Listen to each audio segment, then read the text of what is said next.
안녕하십니까, 안 교수의 바깥세상 톡톡입니다. 중국의 샤오미가 미국한테 한 방 크게 맞고 휘청거리고 있습니다. 중국에서 화웨이가 마켓 점유율이 1등이고 샤오미가 2등입니다. 샤오미는 세계 3위의 휴대폰 생산업체입니다.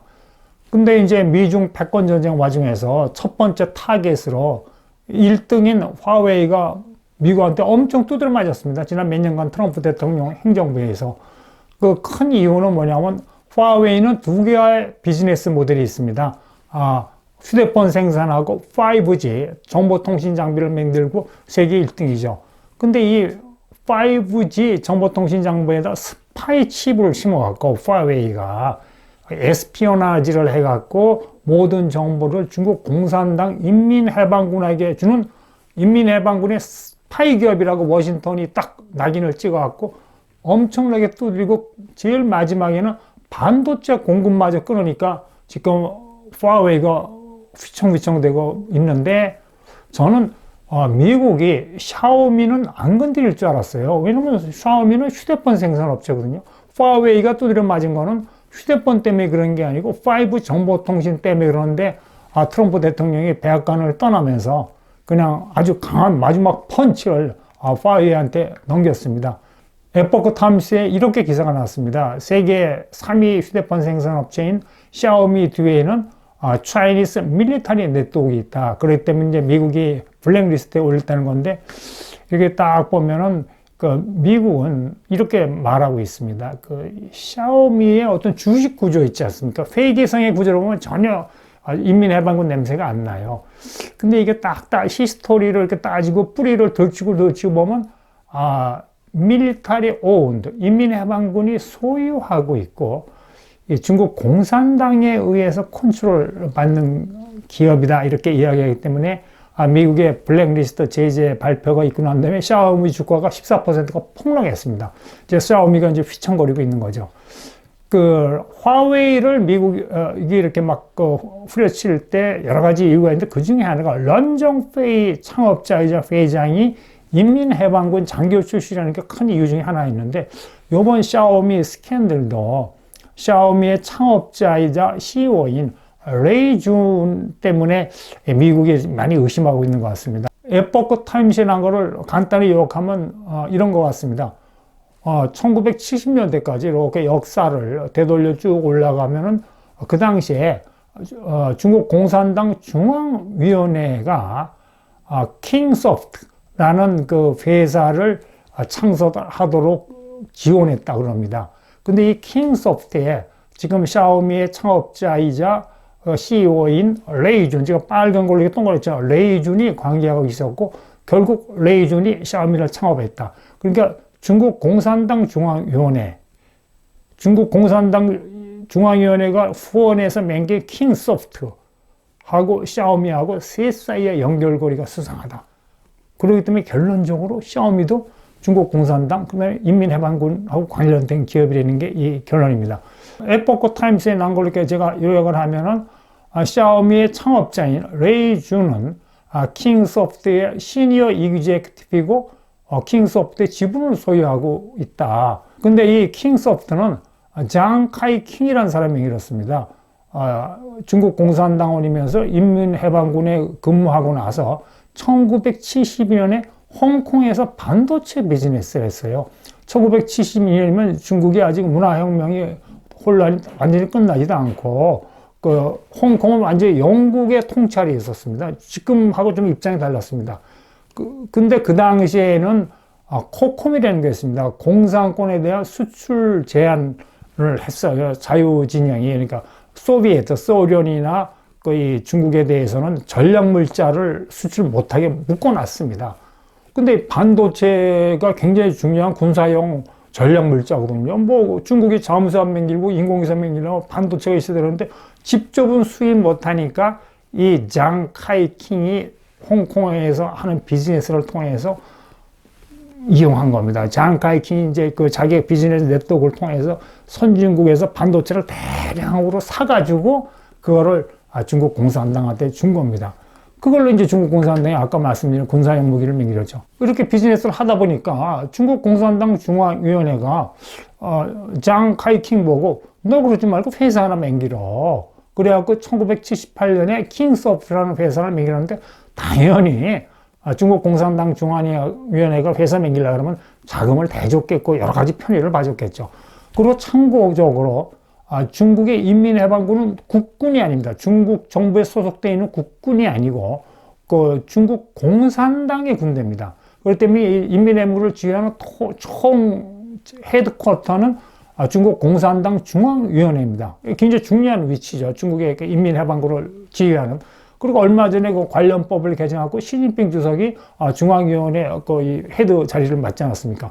하여튼 2년 연줄로 맹기려진 킹소프트인데 이제 이거 시간이 지나고 나서 레이준이 23살의 어린 나이에 킹소프트에 입사해가지고 불과 5년 후인 1998년에 CEO가 됩니다. 28살의 나이로. 그렇게 한 10년간 2007년까지 킹소프트 CEO를 하다가 관두고 나서 한 몇 년 후에 2010년에 샤오미를 창업하는 거죠. 작년 말에는 세계 3위의 휴대폰 업체로 굉장히 회사를 잘 키웠죠. 근데 좀 안타까운 게 레이준이 그냥 순수한 기업인으로서 이 샤오미의 휴대폰 생산에만 전념했다면은 저는 이번에 미국한테 두드려 맞지 않았다고 생각해요. 근데 좀 설쳤어요. 이 설쳤다는 게 뭐 레이준이 원해서 그럴 수도 있고 중국 정부나 공산당이 이렇게 요청한 거를 거절하기 힘들어서 그럴지는 모르겠지만 하여튼 중국이 갤럭시 스페이스라는 아주 야심찬 프로그램을 2016년도에 맹기는데 이건 아주 간단합니다. 값싼 고성능 인공위성을 대량 생산해 갖고 앞으로 차세대 위성 생산 능력에서 미국과의 격차를 2년 이내로 줄이겠다. 그리고 5G 글로벌 네트워크를 맹기겠다. 이런 식으로 아주 미국에 도전하는 야심찬 인공위성 커뮤니케이션 프로젝트인데 미국으로서는 굉장히 경계하는 거죠. 왜냐하면 미국은 중국의 새틀라이트 커뮤니케이션 능력을 굉장히 두려워하고 있습니다. 몇 년 전에 중국이 달 저쪽 이면의 반대편에 인공위성을 착륙시켰는데 그 미국이 못했던 기술이에요. 미국에는 그런 기술이 없는데 중국이 해놨잖아요. 근데 알고 보니까 그걸 파웨이가 그런 기술을 개발했다는 이야기가 있으니까 아마 미국이 집요하게 파웨이를 이렇게 후려치는 요인도 그런 요인 중에 하나일 텐데 하여튼 미국이 굉장히 부담을 갖고 있는 갤럭시 스페이스 프로젝트에 레이준이 관여하고 좀 샤오미가 투자한 것 같은데 이제 여기 이제 의심을 받게 하는 게 뭐냐면 에포크 타임스가 보도한 바면 갤럭시 스페이스의 어떤 소개하는 프로젝트의 중국어 차이니스 랭귀지로 써 있는 말에는 레이준이 나오는데 영문판에 레이준이 싹 빠졌다는 거예요. 그러니까 이제 중국이 약간 미국이 이렇게 막 후려치려고 눈치채고 어떤 대응책을 마련한 것 같습니다. 그 다음에 이제 한 걸음 또 나가서 또 설쳤어요. 샤오미의 창업자이자 CEO 레이준이 작년 5월에 중국 공산당 양효하지 않았습니까? 중국 공산당이 굉장히 중요한 행사인데 2019년하고 2020년 2년간 연달아서 레이준이 전체 회의에서 인공위성 인터넷 산업 육성 방안을 발표했습니다. 그러니까 미국으로 봐서는 이거 완전 저 군산복합이거든요. 저 샤오미가 단순히 이 휴대폰만 맹기는 게 아니고 인민해방군하고 연결되어 있고 지금 막 미국의 군사적으로 도전하는 군사기술 개발에 깊게 관여한 것 같다고 여겨가지고 트럼프 행정부가 한번 매인 겁니다. 이번에 미국이 내린 제재가 샤오미에 대해서 미국인이 투자하지 말라. 그리고 이미 투자한 게 있으면 그것도 이제 회수하라 이런 거거든요. 근데 재밌는 게 이 샤오미 지분의 24%를 미국에 내놓으라 하는 세계적인 인베스트먼트 뱅크가 투자하고 있어요. JP모건이 9.8%, 시티뱅크가 9.2%, 골드만삭스가 2.9%, 모건 스탠리가 1.9% 투자했습니다. 그러니까 샤오미 이 자금의 4분의 1 정도를 아메리칸 인베스트뱅크가 투자한 겁니다.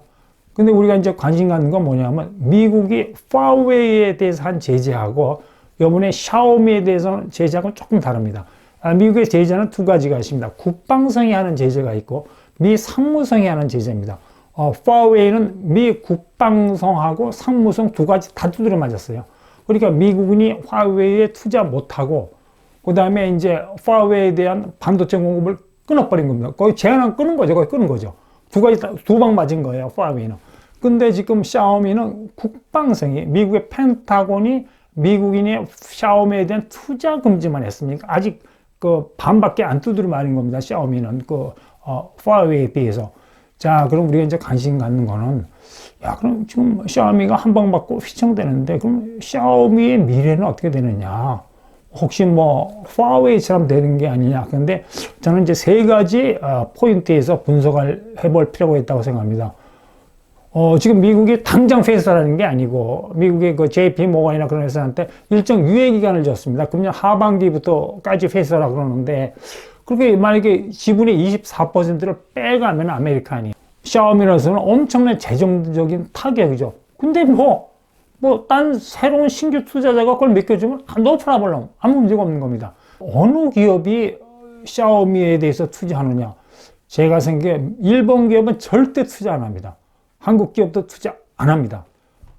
영국 기업 절대 투자 안 합니다. 캐나다나 호주 기업도 더 투자 안 하죠.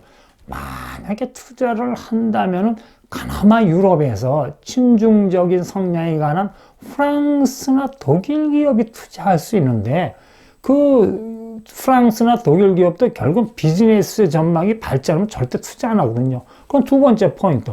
자, 그러면 샤오미가 이렇게 미국한테 한 방 맞고 나서 금년도 영업 전망이 어떠냐? 작년 하반기에 샤오미는 입이 이렇게 벌어졌습니다. 그러니까 화웨이가 제재를 받아갖고 휴대폰 시장에서 이렇게 막 시장이 이렇게 위축되니까 그 반사적인 이익을 샤오미가 누리면서, 야, 내년 2021년에는 생산을 50%, 판매를 50% 늘리겠다고 아주 장밋빛 그 영업 계획을 갖고 있었는데, 요번에 한 방 빵 맞고 나서 아주 불투명하죠. 그럼 이 첫 번째 포인트하고 두 번째 포인트를 결정하는 가장 중요한 요인은 미국 민주당 정부가 어떻게 나오냐 이겁니다. 한 방 때린 거는 그 트럼프 대통령이 떠나가면서 때린 거거든요. 근데 지금 샤오미 때린 거는 미 국방성, 펜타곤에 때렸는데, 만약에 상무성이 칼을 샤오미한테 빼면은 샤오미는 끝납니다.